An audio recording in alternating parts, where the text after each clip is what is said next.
Back in 2008, my first job on Wall Street was supporting the credit derivatives trading desk at the firm I was at. And one of my actual responsibilities, and I'm not making this up, was chasing down accounts receivables and payables with counterparties. So different banks, different hedge funds, different conventions, all of them owing us money or us owing them money.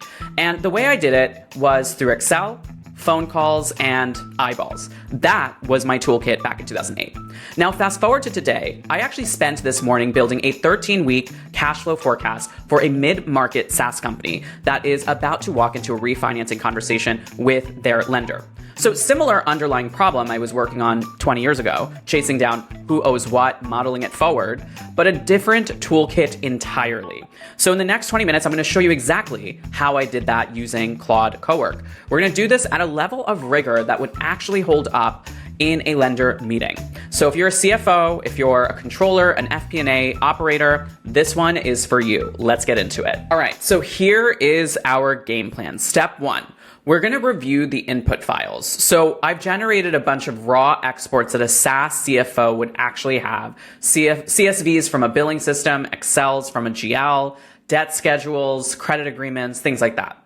Step two, we're going to actually have Cowork characterize the data before we model anything.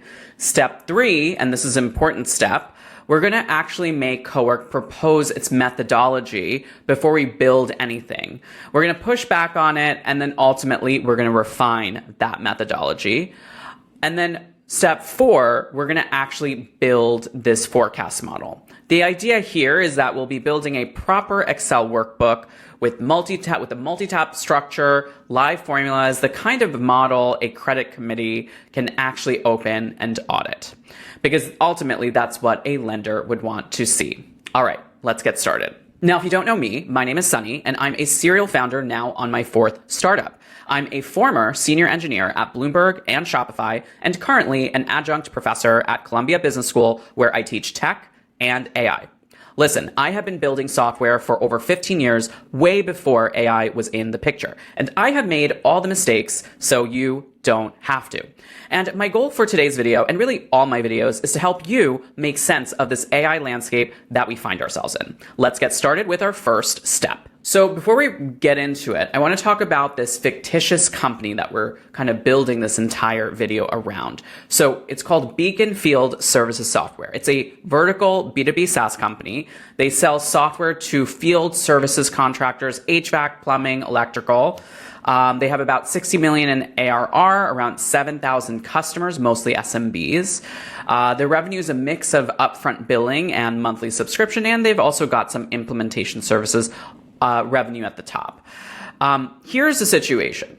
They need to refinance, and the CFO needs a 13-week cash forecast that holds up under some kind of stress. So what we're going to be doing today is building around this fictitious company.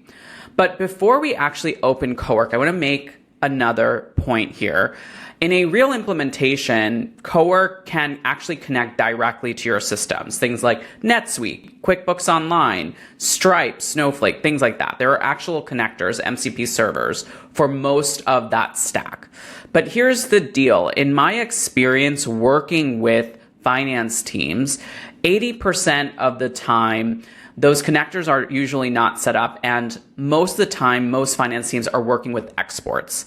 A CSV export from a billing system, an Excel export out of your GL system. So I've seen that is the reality. So that's how we're going to be centering our demo today. We're going to be focused on all of these different exports from these different systems. We will cover connecting these live integrations probably in a later video. All right, so the first thing I want to do is I want to orient you with the files that we'll be working with. So what I've done is I've set up this folder called Financial Model Demo. And in there, I've set up a new folder called Beacon Files. This is where we have a whole bunch of files that are supposed to resemble a very realistic SaaS company, kind of mid-market level. So let's walk through some of the files. I'm not going to walk through all of them. So the first thing I want to walk through is the AR aging by customer file. So this is very simple report. This is supposed to be like an export from your billing system, something like Stripe. So you'll just see that you have a list of all the receivables based off of the customer. It has the due date and it has essentially the days outstanding. So that aging report.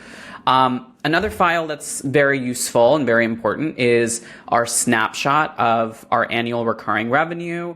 So we have like the customer name here, the ACV, the monthly recurring revenue, contract type, and it has all kinds of information here. The other file I want to show you is our bookings billing history. So any bookings that we've had over the past 24 months. Again, this is coming from one of your systems. That can just be an easy export.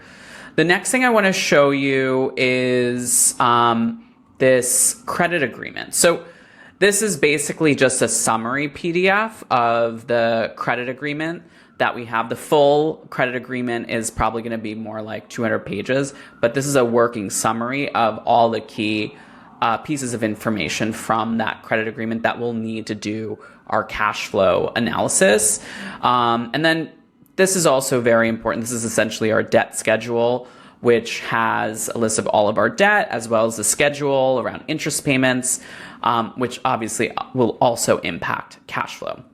We have a bunch of other files as well, like the payroll calendar. This is supposed to be a download from NetSuite, our trial balance, but you kind of get the gist that we're just taking an export of all of the key financial systems here. So that way we can then use that to build out this 13-week cash flow model. Okay, so we're now in a good position to move on to our next step, which is actually prompting in Cowork. So what I've done is I've set up a new session and I've pointed the new session to our folder that we have, the financial model demo folder.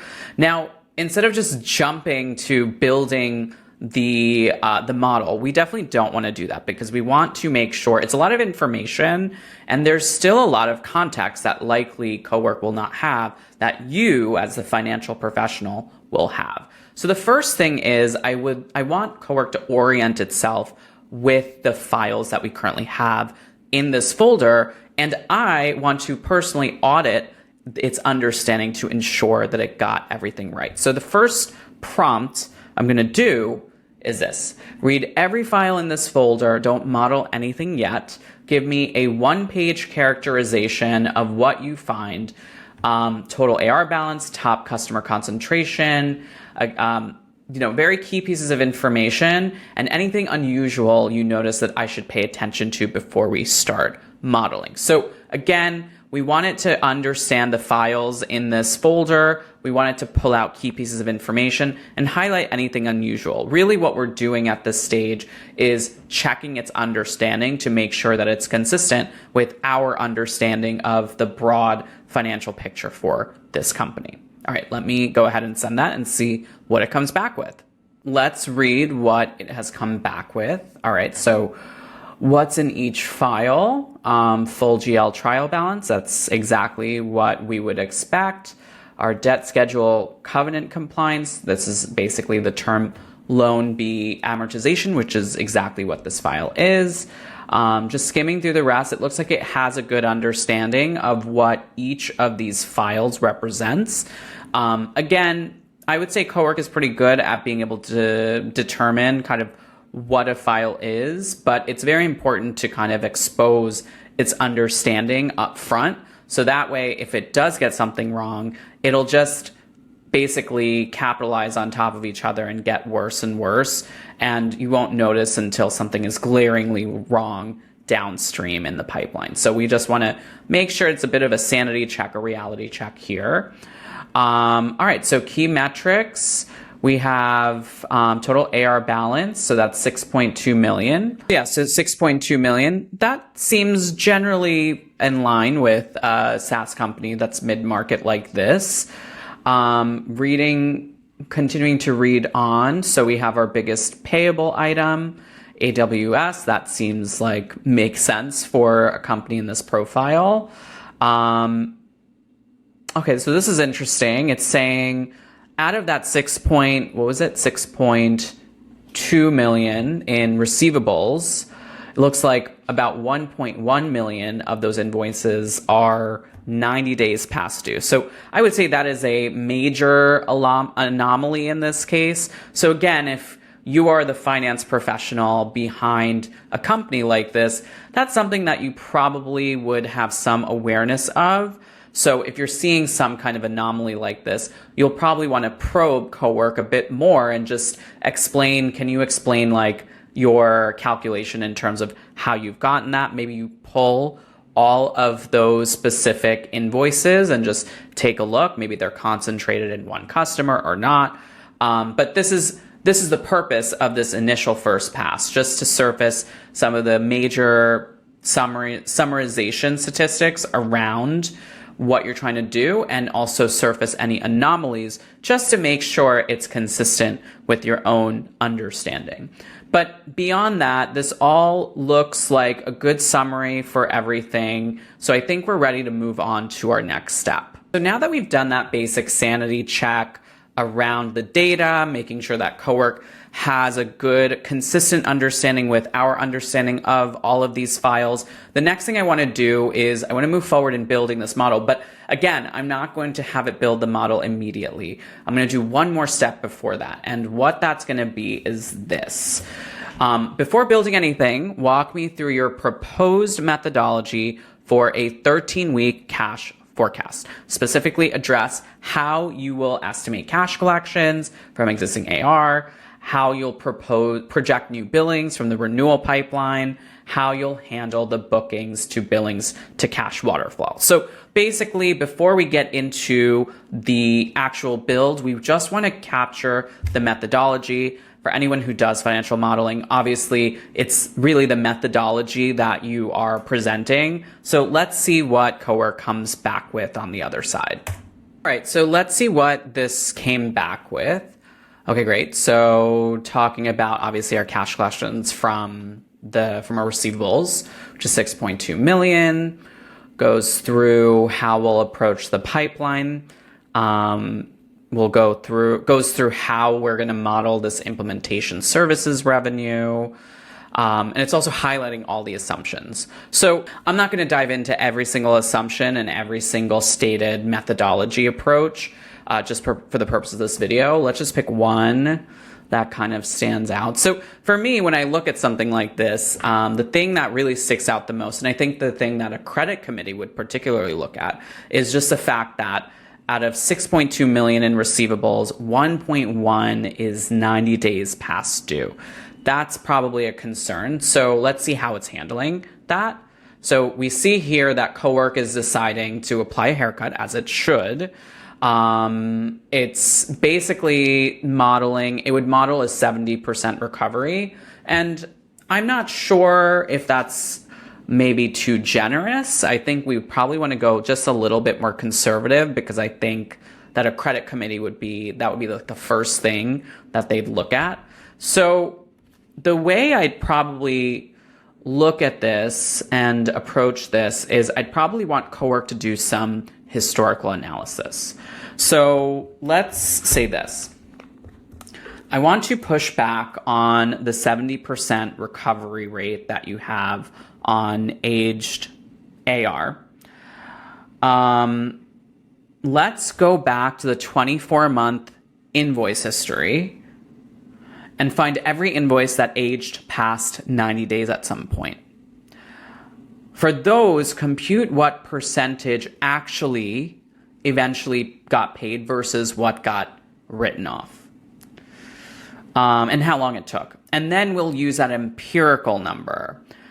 My guess is that the recovery rate will be lower, but let's see what it comes back with. Okay, interesting. So I thought that 70% would be too high, but it's actually saying that it analyzed all the previous invoices and we pretty much recovered 100% of our receivables. So now we're actually going to adjust up our recovery rate probably to like 95%. So it actually was higher than what I originally thought. It's asking some bigger questions like, do we know why this aged AR exists? If we were really building this in the real world, I'd probably do that analysis and get more of characterization around those ARs. But for now, I'm fine with going with the more rosier recovery rate because we actually have data to support this. So I'm just going to say, let's go with 95% on the recovery rate. Please update your methodology appropriately, and let's create a markdown doc for the stated methodology of this model, which could serve as supporting materials for whomever we send the model to. Once we do that, we'll then go ahead and build the model, but not just yet. So we have our methodology document here, which has all the information around how we're going to be approaching this cash flow forecast model. We haven't built anything yet. Cowork is also asking us to resolve a couple of more things. Again, if we were building like a real world model, I would sit down and really try to approach these things thoughtfully, but we're just going to move ahead with our next step. And we're going to build the first part of the model. And here is the prompt. Start building the forecast workbook. Let's call it this. First, I want a tab called pay patterns that show for each customer's with sufficient history, let's say 6 or more paid invoices, the median days to pay and a recency weighted average days to pay. So, and then we'll have a second tab called conversion timing that shows the bookings to billings conversion, basically just getting some of the historical data and historical summarized data in our workbook. Let's see what it comes back with. All right, so it has built the first couple of tabs of our model. Let's actually take a look at the model to see. All right, so this has all the invoice data, the monthly summary, the pay patterns, and conversion timing. So I'm not going to dive into this for this video, but the bigger point here is that we're breaking it up into smaller chunks. So that way you, as the driver of this system, can be more involved and review everything as they come through.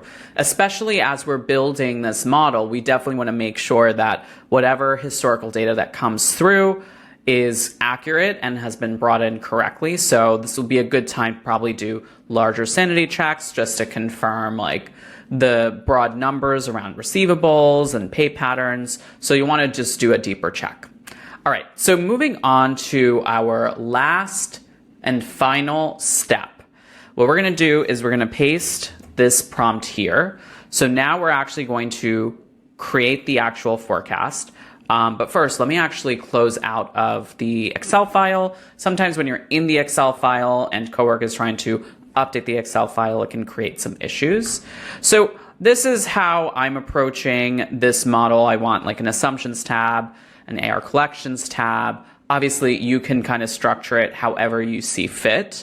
And let's see what it comes back with on the other side. All right, so it's done. It actually took a bit of time. So if you're running this on your own, just expect it to take like maybe 10, 15 minutes.